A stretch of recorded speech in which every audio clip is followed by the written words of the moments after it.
যখনই Mobil change করবেন তখনই একটা জিনিস সবসময় চেক করে নেবেন যে মোবিল ফিল্টারটা আপনি কত কিলো চালাইছেন সেই অনুযায়ী মোবিল ফিল্টারটা চেঞ্জ করবেন যখন মোবিলটা চেঞ্জ করবেন, ঠিক আছে?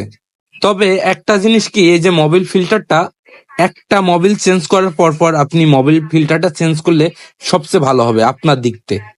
বারবার তো মোবিল ফিল্টার চেঞ্জ করে পারা যায় না, তাই না? আর মোবিল ফিল্টারে আমারই সেরকম সমস্যা হয়ও না যদি আপনার ইঞ্জিনের সমস্যা না হয়। আর ইঞ্জিনের যদি ক্লাস প্লেটের সমস্যা হয় তাহলে মোবিল ফিল্টারটার সমস্যা হয়। তো বন্ধুরা, এই যে এফজেড গাড়িতে এই যে মোবিলটা ইয়ামা লুফ, এই মোবিলটা ইউজ করলে গাড়ির হিট হবে না, গাড়ি চলবে ভালো, ঠিক আছে? আর এই যে মোবিল ফিল্টারটা দেখতে পাচ্ছেন, মোবিল ফিল্টারটা একেবারে অরিজিনাল। এই মোবিল ফিল্টারটা ইউজ করবেন, তাহলে আপনার গাড়িটা ভালো চলবে, ঠিক আছে?